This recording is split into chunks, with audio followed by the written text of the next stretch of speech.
materi yang akan kita bahas pada hari ini adalah mengembangkan diri dengan bekerja sama. Tujuan pembelajarannya melalui kegiatan ini kalian diharapkan mampu menguraikan beberapa kebutuhan hidup manusia serta orang yang dapat memenuhi pelayanan kebutuhan tersebut. Tujuan yang kedua menyebutkan sikap yang perlu dikembangkan dalam melakukan kerjasama. Yang ketiga membangun kerjasama. Lalu materi kita yaitu tentang mengembangkan diri dengan bekerja sama. Sebelum kita lanjut pada materi kita, Pak Guru juga mau mengoreksi dari kalian. Apakah kalian hadir semua? Hadir semua. Baik, terima kasih sudah hadir semua. Berdiri semua.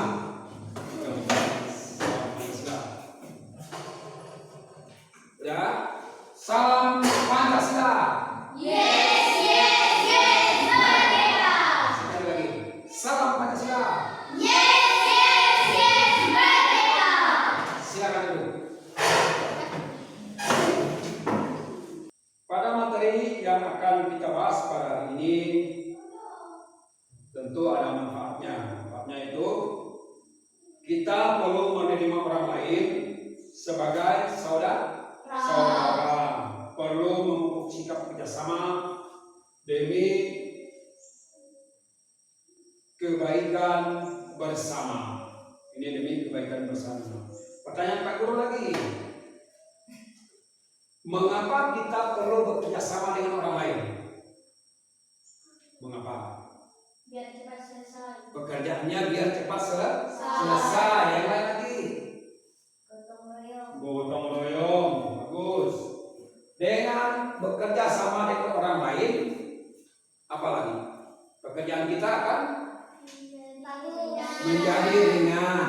Bagus. Menjadi bagus. Menjadi maksimal atau bagus hasilnya dan cepat selesai. Coba kalian sendiri bekerja, kan tidak cepat selesai kalau banyak-banyak atau dengan gotong royong pekerjaan bisa cepat selesai. Itu maksudnya. Kita lanjut pada kitab suci. Coba kalian perhatikan ini.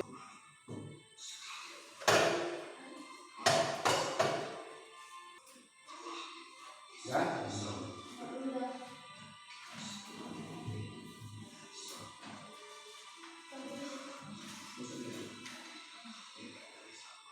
Namanya.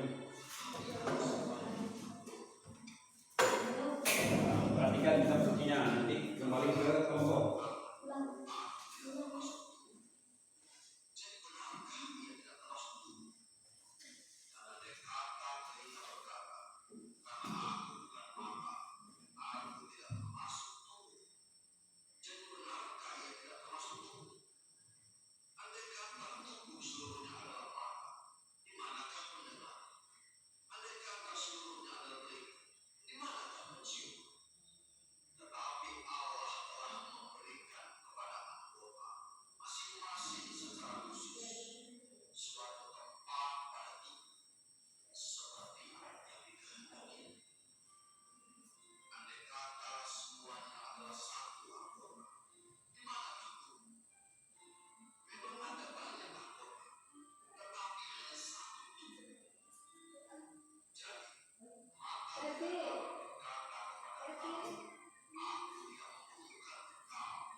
Boleh masuk dalam kelompok tadi. Silakan masuk dalam kelompok. Kelompoknya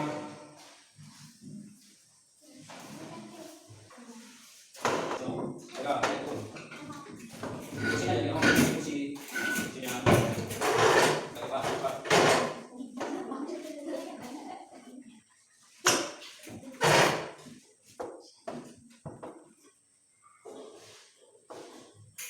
Nanti hasil diskusi kalian boleh dibacakan nanti, dipresentasikan, cari informasi semua.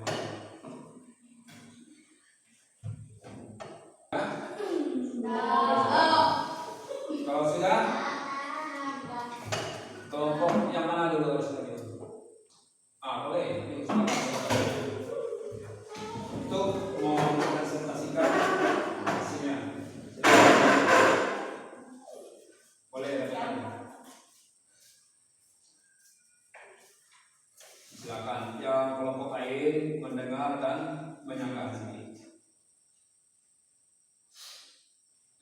Silakan. Diskusi kami, manusia tidak bisa hidup tanpa orang lain karena manusia pada dasarnya adalah makhluk sosial. Setiap orang selalu hidup berada dan bersama orang lain dengan lingkungan yang bermacam-macam. Manusia bisa saling saling bertukar pengalaman dan saling belajar. Terima kasih. Tepuk tangan dulu. Ada kelompok yang itu mau menyanggah atau mau bertanya? Silakan. Kenapa manusia tidak bisa hidup tanpa orang lain? Kenapa? Jawabannya coba. Karena manusia saling membutuhkan. Iya, bagus. Ada lagi yang lain? Coba. Mengapa manusia disebut makhluk sosial? Iya, apa jawabannya? Mengapa manusia disebut sosial? Makhluk sosial. Karena manusia itu saling. Iya, manusia itu saling Membutuhkan. Ada lagi? Silakan. Tepuk tangan. Bagus. Jawabannya, pertanyaannya cukup bagus. Silakan bacakan kelompok yang ini. Hasil diskusi kelompok kami. Dari kutipan kitab suci tadi, kita dapat memiliki makna bahwa sejak awal manusia diciptakan oleh Allah untuk saling bekerja sama, bahwa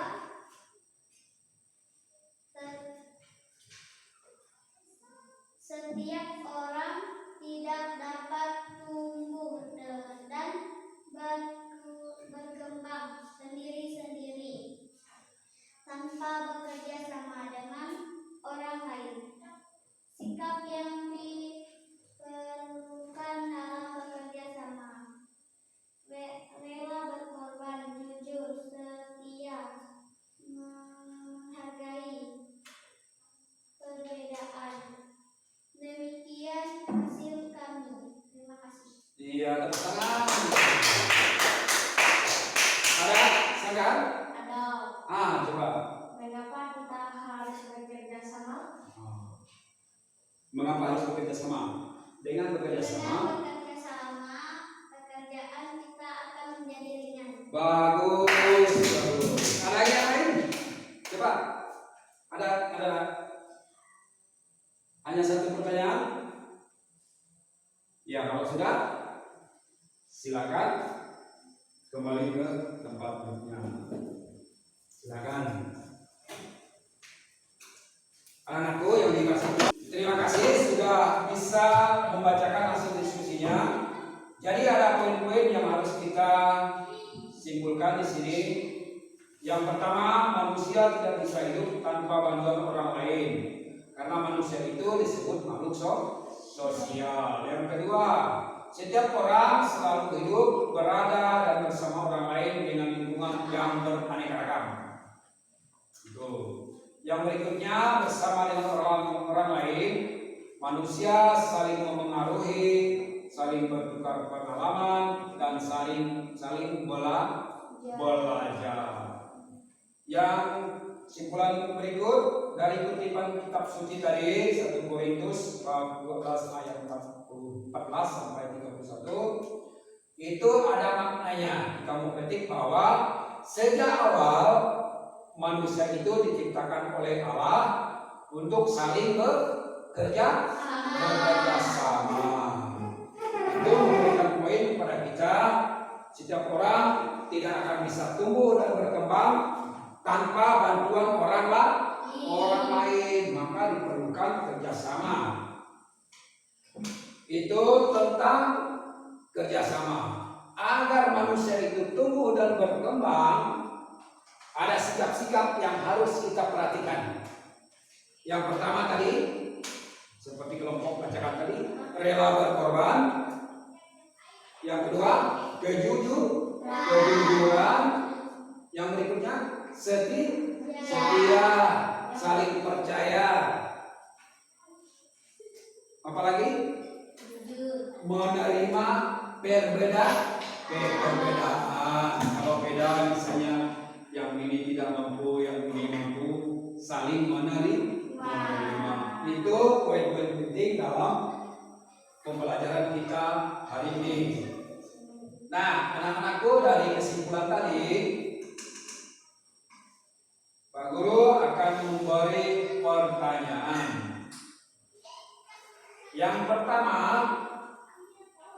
seandainya tubuh kita hanya ada satu saja, misalnya hanya ada hidung, ada mulut, ada telinga, bagaimana kejadiannya?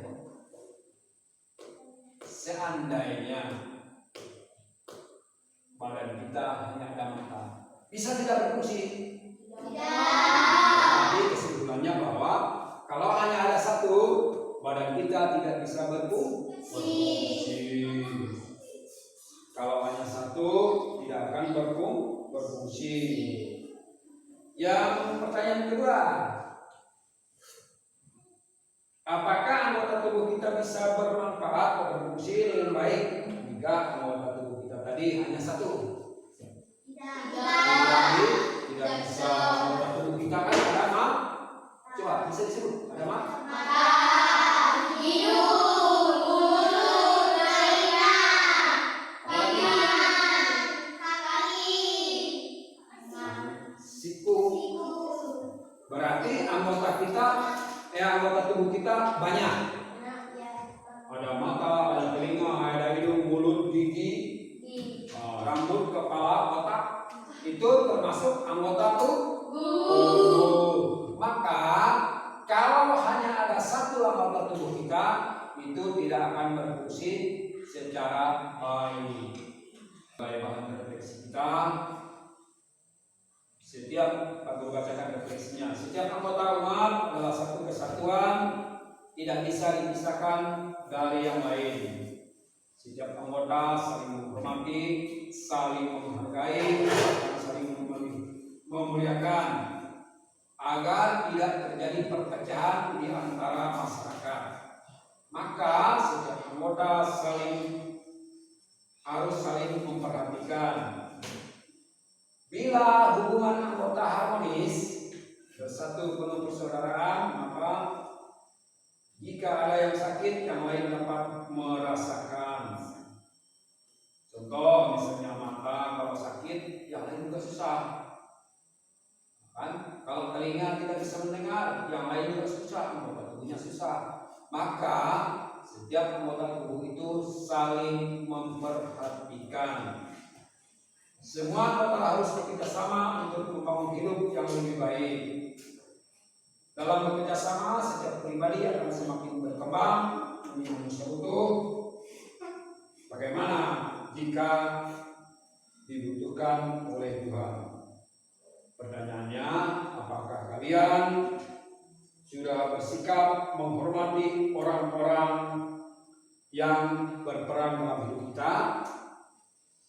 Pertanyaan kedua, apakah kalian juga telah bekerjasama dengan teman-teman di sekitar?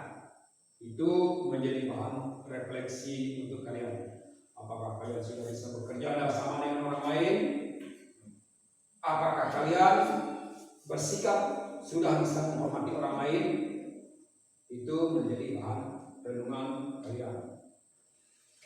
Nah, anak-anakku yang dikasih Tuhan, pada akhir pembelajaran ini Pak Guru akan memberi tugas ditulis.